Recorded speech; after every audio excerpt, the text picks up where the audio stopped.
Alright, you guys, so we are back with another adventure today. Today we stopped by the Red Clay State Historical Park. This is actually where uh, basically the Trail of Tears started. Once the Red Clay or the Cherokee Nation, when they had their council up here, which we're going to take a tour of as well. This is where they received word that they lost their mountains, their streams. Basically, they just lost everything due to the Indian Removal Act of the 1830, which was signed by President Andrew Jackson, where they had military forces coming in and pushing the Indians out, ultimately starting the Trail of Tears.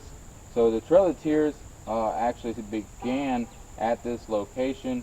So it's actually pretty interesting and also kind of cool and sad at the same time that we're actually at the location that the Trail of Tears actually began. But with that being said, make sure you guys hit that like button, subscribe to my channel. Love you guys, and talk to you guys again soon.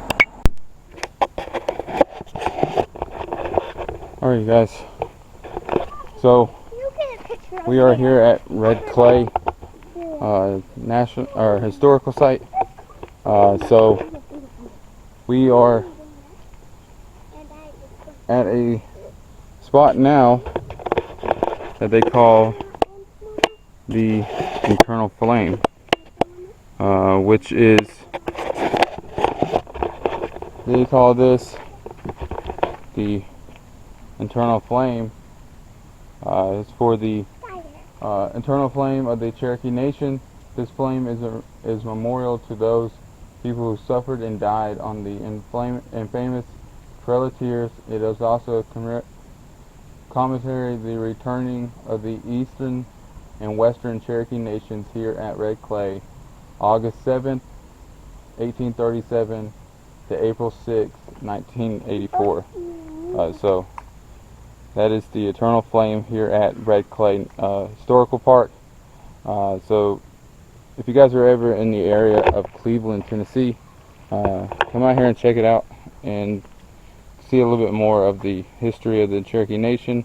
We're going to go ahead and start walking towards the rest of the park, as well as the council meeting area that the Cherokee Nations actually received word that they lost their land. So I'm going to check back in with you guys in a little bit. Love you guys. Make sure you guys hit that like button, subscribe to my channel. Alright, you guys, so right here behind me is actually the Red Clay Council.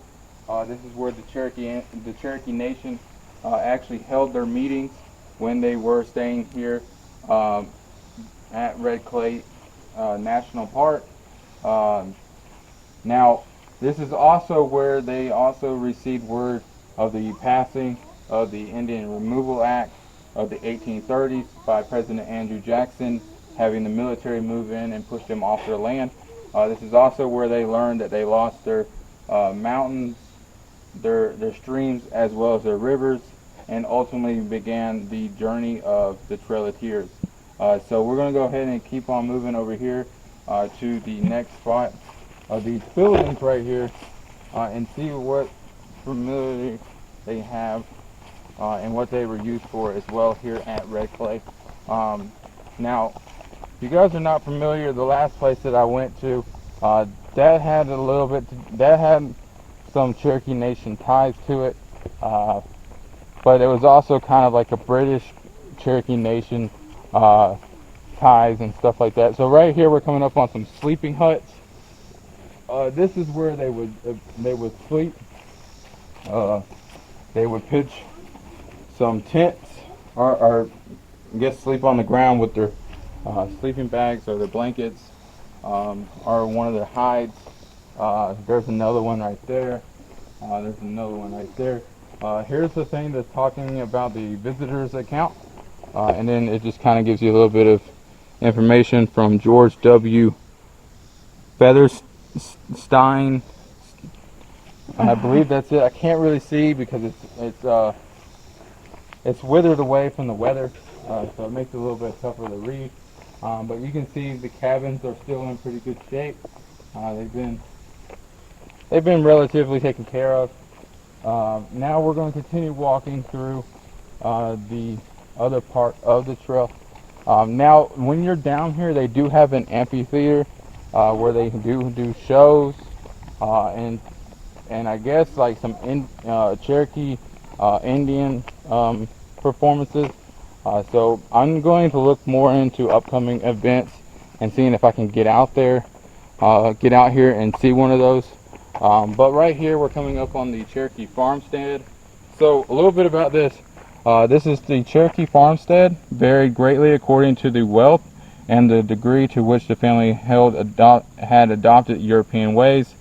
Each site, however, had three basic components: the living area, the cultivate fields, and the woodlands. The Cherokee farmer who used a plow was working to produce corn, the same crop his ancestors had tended with digging sticks and stone hoes.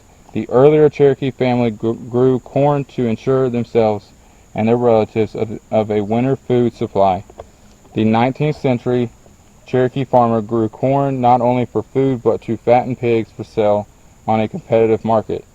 The Cherokee farmstead reflected change from group-oriented harmony to an individual struggle for wealth.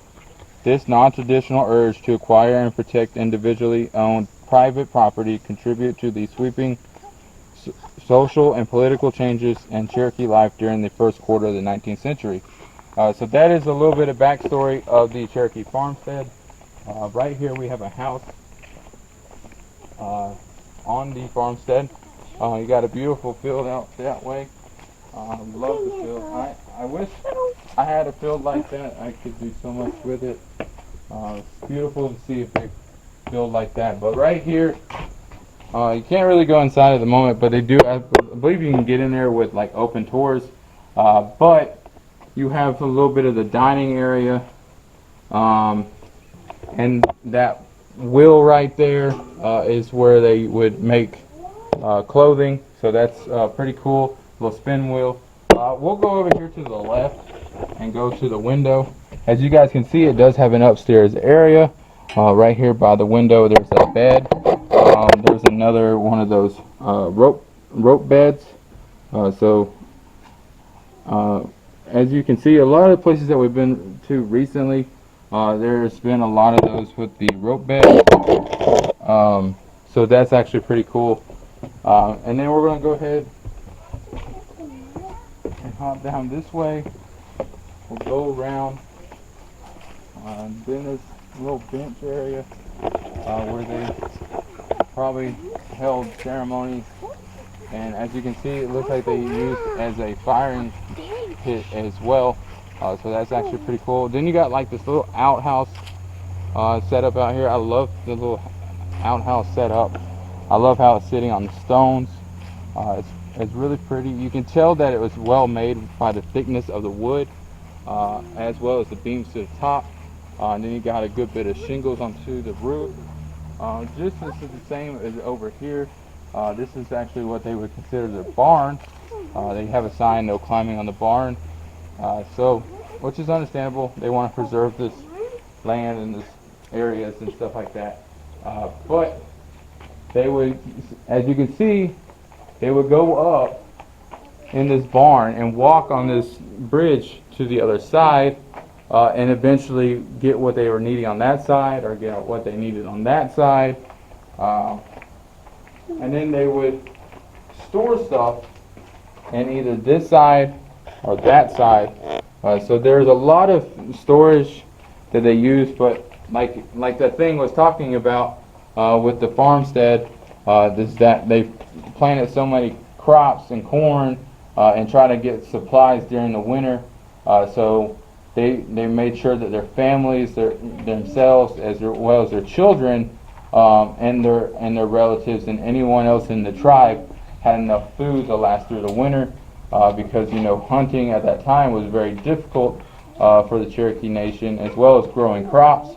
So they had to kind of supply and build a supply and demand kind of thing to build it up. There's the back side of the house that we just looked at. So you can tell that it's got like the old chimney kind of thing going on there.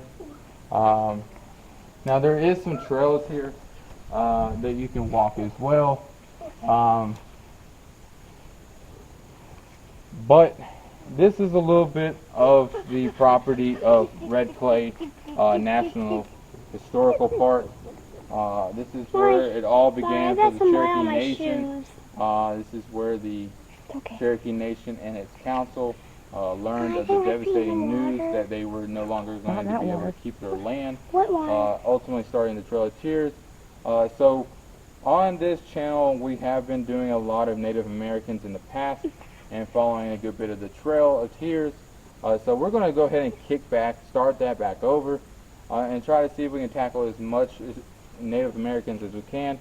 We're still going to be doing the Civil War, don't get that wrong. We are still going to be doing the American Revolution. Occasionally we will be doing some paranormal investigation. I am trying to get into Brushy Mountain to do a paranormal investigation at Brushy Mountain State Penitentiary. I don't know exactly when I'm going to be doing that. I'm hoping that I can do it at some point. I think that my fans would love that. Be able to catch all those kind of things on camera, the chairs moving, the same prison where the assassinator of Martin Luther King is actually incarcerated. So we got a lot of things going on, a lot of things planned. Eventually I'll be moving out to Savannah. I'm looking forward to that. There's a lot of things going out there that I want to film. There's the Spanish and the British wars that happen out there. Not only that, but you can travel into Charleston and start filming out there, as well as in North Carolina, where I want to finish up the 31st Regiment at Bentonville. So I'm looking forward to that. I've got a lot of things planned. I'm looking forward, very excited for the upcoming months as well as the year coming up. I want to build this channel. One last note is August 20th, guys, be prepared. We've got a special video coming. I don't know where it's going yet. If you guys are not following my Facebook page, you guys need to go ahead and follow that page and like the page, and then you guys can receive notification of the location that I've actually decided to do on August 20th. So why is August 20th so special to me? Well, that is actually going to be the 1-year anniversary of when the Adventures of Chris actually started on YouTube. So I'm looking forward to that. It's going to be 1-year anniversary. We are already at 81 subscribers, about 6,000 views. So we're getting there. We're getting the recognition that we're needing. Thanks to all the great supporters and the great fans out there, not only on Facebook as well as YouTube. So I appreciate all the support out there. Make sure you guys hit that like button, subscribe to my channel. I love you guys, and talk to you guys again soon.